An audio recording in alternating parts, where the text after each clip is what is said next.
Ever feel like today's political scene is, I don't know, just kind of nuts? Oh, yeah.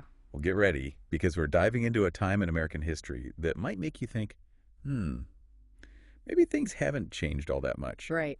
We're going back to the early years of the American Republic, Okay. a time of some pretty intense rivalries, Yeah. shocking events, Uh-huh. and a real struggle to define what this new nation would actually even stand for. You know what's fascinating is that even after the revolution, Yeah. the idea of America was still very much up for grabs. Oh, totally. You had people who had fought side by side now battling it out over what kind of country they had just created. It's like that sigh of relief after, a family Thanksgiving dinner, Right. and then immediately everyone's arguing about who does the dishes. Yeah, exactly. Except in this case, the dishes were things like, how much power should the federal government have?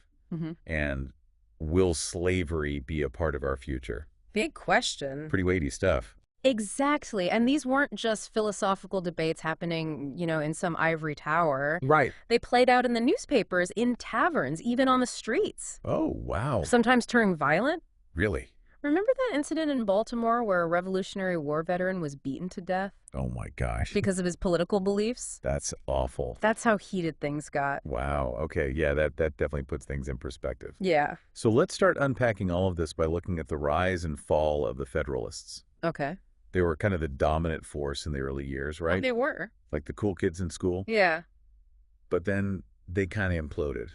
Yeah, that's a good analogy. Yeah. The Federalists, led by figures like Alexander Hamilton, Right. had a vision of a strong centralized government, Mm-hmm. a bit like what you'd see in Britain at the time. Okay. They wanted to establish a national bank, Mm-hmm. promote industry and trade, Yeah. really solidify America's position on the world stage. So very much team big government then.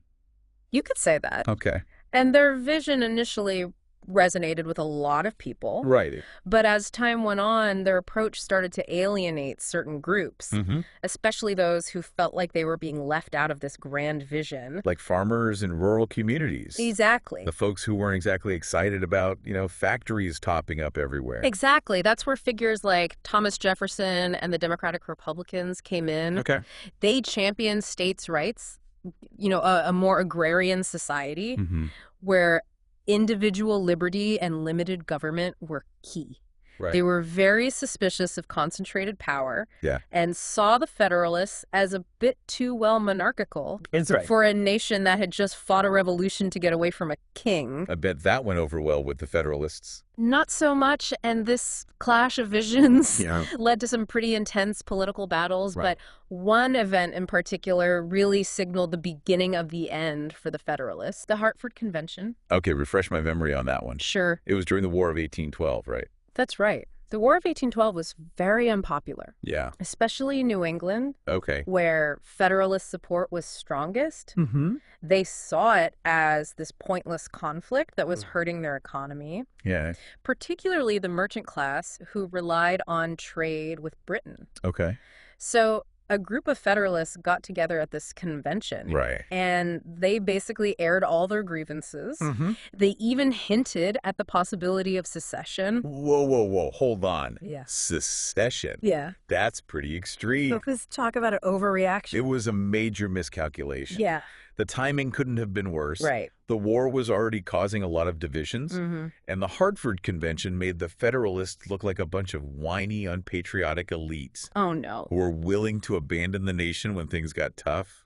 Ouch. It was a public relations disaster that they never really recovered from. So it wasn't just what they said at the convention, Right.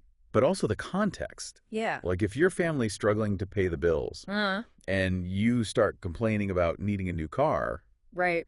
that doesn't exactly make you the most popular person at the dinner table. That's a perfect analogy. Yeah. The Hartford Convention became a symbol of everything people had come to dislike about the Federalists. Mm. Their perceived elitism, their lack of connection to the common man, and their willingness to put their own interests above the nation's. And that ultimately led to their downfall. Precisely, it paved the way for the Democratic Republicans to become the dominant political force, Right. ushering in what is often called the era of good feelings. Okay. But was it truly an era of unity and harmony, as the name suggests? Well, that's what we're here to find out, right? Exactly. So is it just a fancy name? Or was America really feeling all warm and fuzzy after the Federalists faded away? That's a great question, and it's one we'll explore in just a bit. The era of good feelings. It's a catchy name, isn't it? But as we know, historical labels can be a little bit deceiving. Right. It's like calling a hurricane a bit of a breeze. Exactly. So what's the real story behind this so-called era of good feelings? Well, on the surface, things did seem pretty calm. Okay. The Federalist Party had basically collapsed, Right. leaving the Democratic Republicans as the only major political party. Hmm. No more, bitter partisan battles, no more threats of secession. Right. So it's easy to see why some people looked around and thought, hey, maybe we finally achieved that unity everyone's been talking about. But I'm guessing it wasn't quite that simple. You're right to be skeptical, Hmm. because while there was a decrease in overt political conflict, it didn't mean that everyone suddenly agreed on everything. Right. In fact, you could argue that the lack of a strong opposition party actually allowed deeper divisions to fester beneath the surface. It's like that saying, if you're not arguing, you're not really communicating. Exactly. So what were some of these underlying tensions that were brewing during this supposedly harmonious era?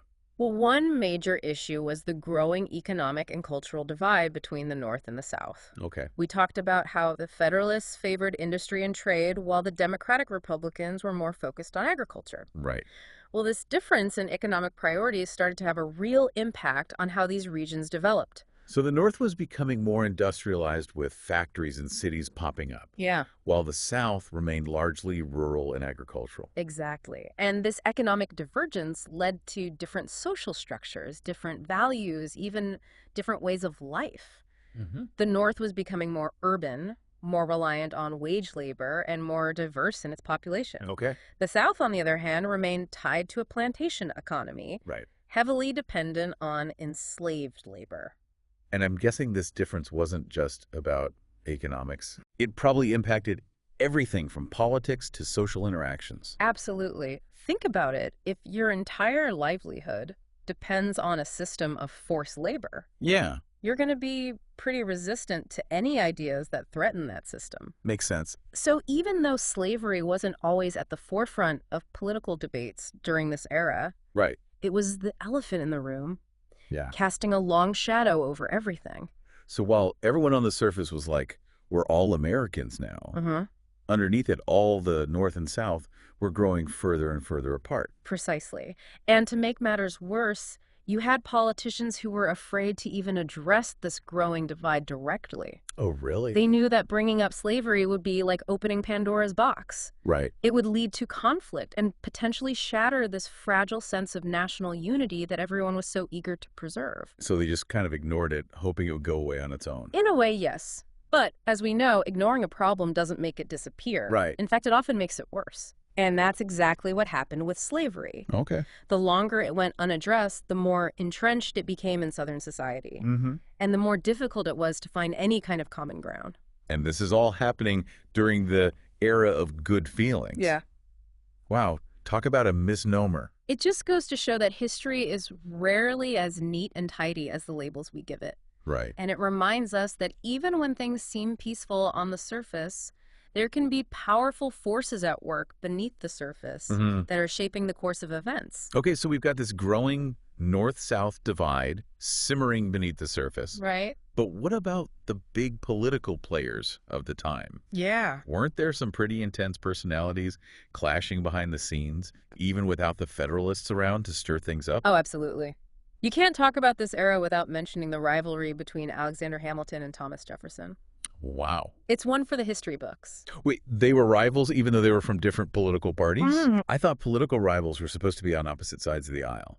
You'd think so, right? But their rivalry really transcended party politics. Really? It was about these fundamental disagreements over the direction of the nation, Okay. the role of government, and the very nature of American society. Hamilton represented the vision of a strong, centralized government focused on commerce and industry. Right. Jefferson, on the other hand, championed individual liberty, states' rights, and an agrarian ideal. So even though the Federalist Party was gone, their ideas were still very much alive in figures like Hamilton. Exactly. And these two visions continued to clash even during the era of good feelings, Yeah. shaping debates about everything from financial policy to westward expansion to, yes, even slavery. It's almost like their rivalry became a stand-in for the larger ideological battles that were playing out in American society. That's a great way to put it. They became symbols of these competing visions for America. Yeah. And their names were invoked in countless debates and arguments, even long after they were both gone from the political stage. So even though it was called the era of good feelings, it sounds like there was still plenty of drama and disagreement going on. There was. It's a good reminder that history is rarely as simple as the names we give it. That's right. And as we'll see, this seemingly peaceful era was actually setting the stage for some of the most dramatic and consequential events in American history. Ooh, that sounds ominous. So where do we go from here? What happens next in this story of a nation trying to find its way? Well, that's where things start to get really interesting, because amidst all these political debates and simmering tensions, there were also voices of resistance. Yeah. Individuals who dared to challenge the status quo and demand a different kind of America. And one of the most powerful stories of this era is that of Gabriel's Rebellion. Okay, I've heard of Gabriel's Rebellion, but I'd love to learn more about it. What made this rebellion so significant? Gabriel's Rebellion was an attempted slave uprising that took place in Virginia in 1800. Okay. It was led by a man named Gabriel Blacksmith Oh, wow. in Richmond. Okay. He was inspired by the ideals of the American Revolution and the Haitian Revolution, and he believed that enslaved people had the right to fight for their freedom. Wow. That's incredible. So he was risking everything to challenge the very system that held him and so many others in bondage. Gabriel and his followers planned to march on Richmond, Okay. capture the governor, and hold him hostage until their demands for emancipation were met. Wow. They managed to recruit hundreds, perhaps even thousands of enslaved people to their cause. Wow. That must have taken incredible courage and organizational skills, especially given the risks involved. It's like something out of a movie. It was a bold and audacious plan, but unfortunately, things didn't go as planned. Oh, no. A severe storm delayed their march, Right. and word of the rebellion leaked out, giving the authorities time to prepare. So they were betrayed. That's heartbreaking. It was a devastating blow. The rebellion was quickly crushed, and Gabriel and many of his followers were captured and executed. That's a tragic ending. But even though it failed, Gabriel's rebellion must have sent shockwaves through Virginia and beyond. It absolutely did. It terrified white slave owners and exposed the deep vulnerabilities of a society built on forced labor. It also demonstrated the deep yearning for freedom that existed within the enslaved population, Right. and their willingness to risk everything to achieve it. So even in the midst of this so-called era of good feelings, there were people who were willing to challenge the status quo and fight for a more just and equitable society. Exactly. And while Gabriel's rebellion ultimately failed, it served as a powerful symbol of resistance and a harbinger of the struggles to come. Yeah. It's a reminder that even in times of relative peace and stability, the fight for justice and equality never truly ends. So we've been talking about this time in American history. Right? That's often glossed over, the so-called era of good feelings. But like we've been saying, it was anything but simple. No, it wasn't. Beneath the surface of this, supposed unity, Yeah. there were all these simmering tensions, political rivalries, and a growing divide between North and South, Right. all fueled by the unresolved issue of slavery. Absolutely. And as we discussed, Gabriel's rebellion really highlights that hypocrisy at the heart of this era. Totally. Here you have a nation founded on principles of liberty and equality, Right. yet those very principles were denied to an entire segment of the population, based solely on the color of their skin. It's a stark reminder that the fight for freedom and equality has always been this multifaceted struggle, Right. involving not just the founding fathers and their grand ideas, but also ordinary people who risked everything to challenge injustice. Absolutely. Gabriel's story also kind of forces us to confront Yeah. the complexities of historical narratives. Right. We often celebrate the achievements of figures like Jefferson and Hamilton. Yeah. But, it's important to remember that their vision of America Right. was incomplete, It was even flawed in many ways. Yeah, they were products of their time, I guess. It's Okay. easy to judge them by today's standards. Yeah. But they were operating within a very different social and political context. That's true, but it's still important, I think, to acknowledge Yes. the limitations of their worldview Absolutely. and to recognize the voices that were often marginalized or silenced during this period. Yeah. The voices of women, Native Americans, and, of course, enslaved people like Gabriel. Right. So how do we reconcile these competing narratives? Yeah, it's a good question. How do we acknowledge the achievements of the early republic Right. while also recognizing the injustices Yeah. that were perpetuated during this time? It's a delicate balance. It is. We need to approach history with both a sense of appreciation for the past and a critical eye towards its shortcomings. We Right. can't erase the difficult parts of our history. But we can learn from them Right. and strive to create a more just and equitable society in the present. It's like that saying, the past is not prologue, but it can be a guide. We can't change what happened, Right. but we can use our understanding of history to make better choices in the present. I agree with that. So as we wrap up this deep dive into the early American Republic, Okay. what are some key takeaways that you hope our listeners will remember? Well, first, I think it's important to recognize that the era of good feelings was more of a superficial truce than a genuine period of unity. Right. The nation was still grappling with these fundamental questions about its identity, its values, and its future. And second, we can't forget the voices that were often overlooked or marginalized during this time. Right. The stories of individuals like Gabriel Yeah. remind us that the fight for freedom and equality has always been a central theme in American history. Absolutely. And finally, I think it's crucial to remember that history is not just a collection of dates and facts. No. It's a living, breathing narrative Right. that continues to shape our world today. It does. By understanding the complexities of the past, we can gain a deeper appreciation for the challenges and opportunities we face in the present. Well said. Well, on that note, we'll wrap up this episode of The Deep Dive. Okay. We encourage you to continue exploring this fascinating period of American history Yes. and to reflect on the lessons it holds for our own time. I agree. Until next time, keep diving.